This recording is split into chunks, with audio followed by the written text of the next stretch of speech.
Good evening, Shortcuts. This is Stephen here. This is list one for the Shortcuts price list, which will go out at 9 p.m. on Wednesday, the 16th of October, Sydney time. If you would like to be on the price list, drop me an email at shortcutsrecordsaus@gmail.com. Now, this list that I'm about to talk you through is very much a classic rock and new wave list.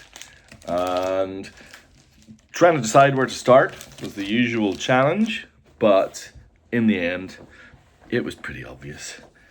We have the Japanese first press of Ziggy Stardust and the Spiders from Mars by the one and only David Bowie. I don't think I've ever had the Japanese first press before. It is in pristine condition. There are a couple of things that I noticed when I was playing this record over the weekend. It's going to be a little bit hard for you to see, but the spine has the name of the record in Japanese, which is actually quite unusual. And it doesn't have the exhortation to play as loud as possible on the back side as it does on the UK first press. But trust me, this is absolutely beautiful. Now, Ziggy Stardust and the Spiders from Mars, 1972. If there was such a thing as a perfect album, this might well be it. I mean, I wouldn't change a thing. And it is the album that transformed Bowie's career and trajectory. He'd already made Hunky Dory, which, by the way, used the same kind of cover technique. This photograph taken Hebden Street in London was originally taken in black and white and then coloured, which is why it's got that otherworldly feel. And so was Hunky Dory. Now, Hunky Dory is my personal Bowie favourite album, and it was released before Ziggy Stardust. But the single from Ziggy Stardust, which of course is the absolute classic Starman, it became a hit. He didn't release any other singles in the UK from the record. He released a non-album track called John, I'm Only Dancing, which is quite a funky track. But Hunky Dory and Changes and Life on Mars became hits after this, off the back of this record. So it changed everything for him. The Ziggy Stardust tour, there's a parlor game that I sometimes play with my geeky music friends, which is, having a beer and you say, if you could go back in time and see an artist at their peak, at their pomp, at their peak, who would it be? And often say, I would love to have seen one of those 170 Ziggy Stardust and the Spiders from Mars tour dates. He killed Ziggy off in 1973, famously, and went on to do legendary things. But this is the album that led the way. It's just amazing. Moon Age Daydream, Starman, Hang On to Yourself, Ziggy Stardust, Suffragette City, Rock and Roll Suicide. I mean, it's just a legendary, incredible album.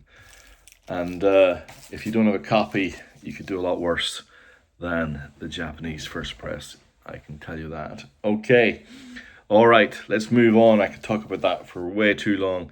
I would like to talk about this. I've got a couple of records that are a little bit related. Oh, by the way, the inners on the Ziggy Stardust is some really cool photos as well as the lyrics, which you didn't get in any other release. Okay, I have a couple of Talking Heads related records. Well, one is an actual Talking Heads record, the Japanese first press of Talking Heads' True Stories, which features Wild Wild Life, which was one of their biggest radio hits, and was a kind of quasi soundtrack to a very odd movie that David Byrne made. It's their seventh album. It is often ranked in the lower tier of Talking Heads records. But that's a strange barometer because, you know, a, a lower tier Talking Heads record is still great and better than nearly everything that was being made at the time. And I really like the kind of pop perfectionism of some of this, and it is quite quirky, and you can kind of see where David Byrne was going in his solo career. That's the Talking Heads, True Stories, Japanese First Press. But I also have the Japanese First Press of My Life in the Bush of Ghosts, his 1980 collaboration album with Brian Eno, which was one of the first and leading lights in the art of sampling. This record is rhythmically brilliant. It is really cool. Every time I listen to it, I get something new out of it. I think it's one of the best things that David Byrne ever did, and thereby one of the best things that Brian Eno ever did. I think that its reputation is only growing. I love it. If you don't know it, give it a spin. It's a fascinating record, and one that I have a lot of time for.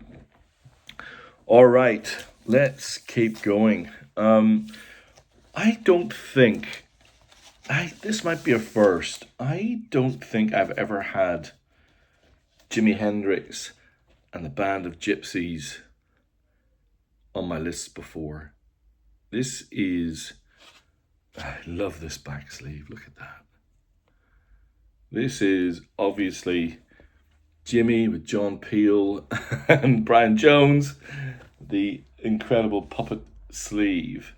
This was a live album, which I think was the last official release that Jimi made before he passed away at such a young age. This was the live album that he did with Brian Cox? On bass, but famously Buddy Miles on drums. And this is as good an example of funk rock as you will ever hear. This band sounds really different to the Jimi Hendrix experience. By the way, commercially, this record was really successful. This was up there with Are You Experienced in his own lifetime as his most successful commercial release. It was really well reviewed. I think some of that off the back of tracks like Changes, but most importantly, Machine Gun, which I think is one of the greatest live recordings that Jimi ever made. And what an incredible song as well. You know, who said he couldn't write a protest song? This thing is absolutely legendary. Now, the insert is perfect, and this comes with a note from Shinjuku saying it has never been played.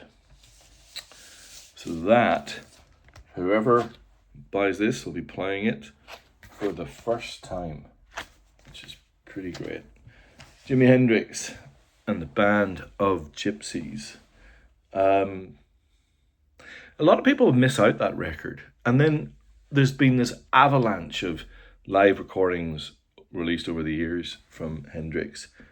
But that's the first, and I think probably the most seminal. So if you don't know it, give it a listen. It's really something, and play it loud. Talking about playing it loud. The Cult Electric.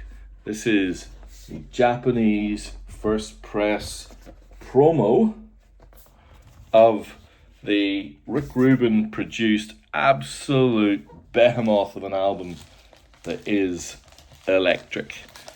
The type of record that the Cult have been going around and playing live for decades now.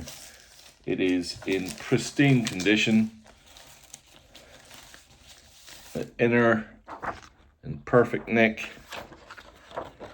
Japanese First Press promo.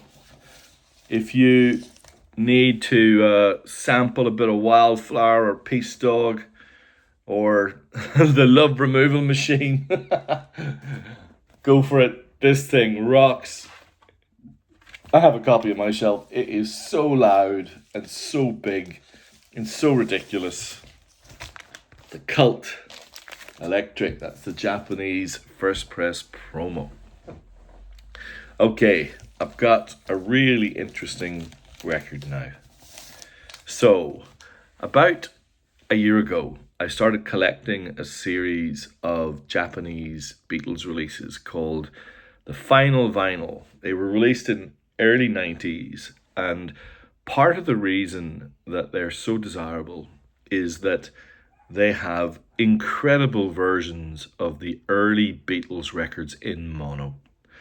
And I've never really bought into this mono stereo debate, except in very few circumstances. And it is pretty obvious when you listen to the early Beatles records that they were designed to be listened to in mono. There's no doubt. The stereo mix is kind of quirky and a bit weird. Of course, it's what we're all used to if you know these tracks. But the mono releases, I understand why they're so interesting to listen to and so desired by people who love the band. So if you've got a mono release of Meet the Beatles, this thing is really deeply interesting. Remember, Meet the Beatles, side one. This is just side one. I want to hold your hand. She loves you. From me to you. Twist and shout. Love me do. Baby, it's you. Don't bother me. What? So this series of mono releases, I believe this is from 1976. This was so not therefore a little bit more affordable and not as crazy priced as the Final Vinyl. Also sounds a bit different. The Final Vinyl mono releases, if I were to have any critique of them, is that they can be a little bit bright, but my system is quite basic, so I think that's covered off. But you don't have that issue with this. So if you fancy some early mono Beatles with Obi in great condition, there's your chance. This record we've had a few times now, and I've had fantastic feedback from people who bought the Japanese press, and it is the Japanese version or the Japanese first press of the Allman Brothers Eat Peach with this fantastically psychedelic interior. But this is the white label promo of the Allman Brothers Eat Peach. If you haven't succumbed to the trippy guitar genius that is Duane Allman and his buddies, this is as good a time as any. It's a mix of live and studio. The live songs are stunning. I think Ain't Wasting Time No More, Melissa, Blue Sky, Little Martha are incredible. So the studio album is worth the price of admission alone. The live album is a jam, it's a trip, it's pretty wild. It's part of the reason that record has its legend, but I love the studio songs more. It was a white label promo. Okay, I've got a few here, and you're gonna recognize most of these, but maybe not this. So the Japanese were really good at putting out their own quirky compilations, and I really like this one. This is the best of T-Rex with one of the quirkiest and most interesting sleeves I've seen for a long time. This is a series of kind of cartoon vignettes entitled Mark Bolan and the Real Spirits. Now I'll leave whoever grabs this to examine what each of these are, but the track list cannot be denied. Get It On, Jeepster, Telegram Sam, Metal Guru, Children of the Revolution, Born a Boogie, 20th Century Boy, Teenage Dream, Dandy in the Underworld, and more. This thing rocks. And so if you fancy yourself a bit of Japanese T-Rex, I think this is a white label promo as well. I'll have to go back and double check. But anyway, it's a pretty lovely, beautiful thing. We mentioned the Beatles, Meet the Beatles earlier. Well, why don't we do the bookend on the other end? This is the Beatles' Let It Be with a gold Obi that I've never seen before. And so, yeah, it's in absolutely fantastic condition as well. And yeah, the Beatles' final album, Let It Be. Okay, now I have a couple of records that are kind of Bob Dylan related. The first, I'm going to talk about this one first, and then I'm going to go to one of my favorite albums of all time. This is the Japanese first press of Bob Dylan and the band's Basement tapes. It's a gatefold in wonderful condition with the story of the Basement tapes told here in the inner by legendary music journalist from the US, Grail Marcus. So why is this album got its own kind of mythology? Well, Dylan nearly died in a motorcycle crash in, was it 67 or 68, and then disappeared from public life while he recovered.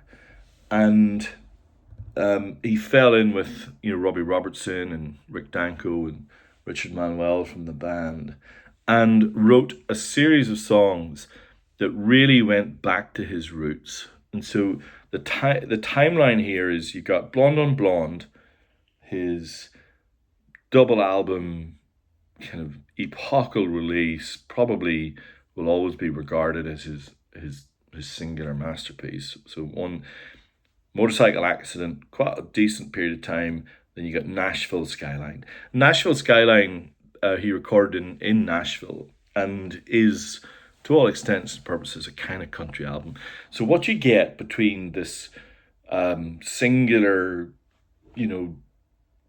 masterpiece that is Blonde on Blonde and Nashville is the Basement tapes, where he recorded a lot of songs where he really went back to his roots. So country and blues, ragtime, and he needed a band that were supple enough to be able to deal with that, and that's what the band were. So you get a double album of really cool Dylan songs interspersed with 7 or 8 songs by the band themselves. And so as you go through, as you listen to the Basement tapes, you'll hear songs that were ended up being covered by all sorts of musicians much later. And this release, when it came out in the 70s, created much debate. A lot of why are there band songs on here? Doesn't it interrupt the flow? Should it be a singular album?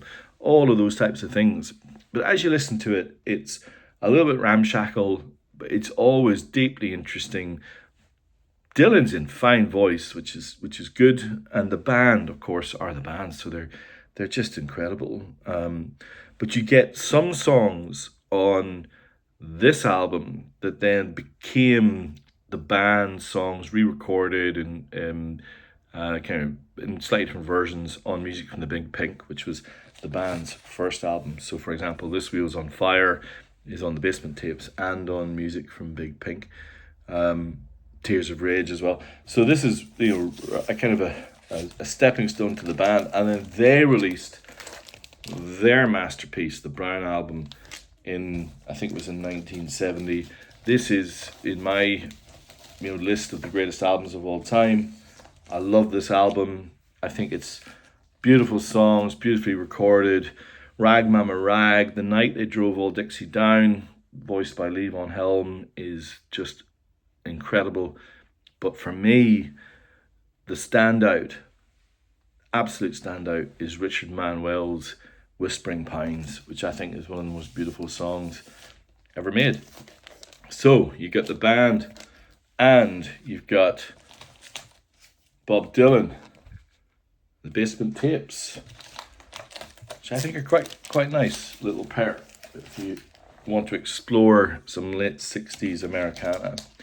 All right, so I've got something a bit quirky to show you, which is 10-inch that was recorded by Cheap Trick in 1980 and came in this oblong sleeve. So by this point, Cheap Trick had already released Live at Budokan, which is one of the most famous live albums ever. And this 10-inch was their first foray into kind of more new wave sounds. And it's really fun. Also includes an absolute ripper cover of Day Tripper by the Beatles. So any Cheap Trick fans, this is a really interesting and fun release. Okay, with a few to go and then we'll finish off. So, The Fine Art of Surfacing, Boomtown Rats, third album. By far their most commercially successful, off the back of a killer single, I Don't Like Mondays. This is their most new wave, therefore the record that I like the most. I really like this. The only reason this is on the list is because it's an album that I like. It's the Japanese first press. It's only $30. I love it. It's well worth owning. And I've got two classics to leave you with, just a couple of shortcuts royalty. Free, Fire and Water, and Sgt. Pepper. So another Beatles pressing, but I got a series of really good ones. So, you know, you folks should have them. Free, of course, with All Right Now being the key track, but it's actually a really bluesy and really nice album. And Sgt. Pepper, this gatefold will never get old. I love it. There they are. The Beatles. All right, that's our first list. If you would like to be on the price list, which will go out this Wednesday, the 16th of October at 9 p.m. Sydney time, drop me an email, shortcutsrecordsaus@gmail.com. Thank you.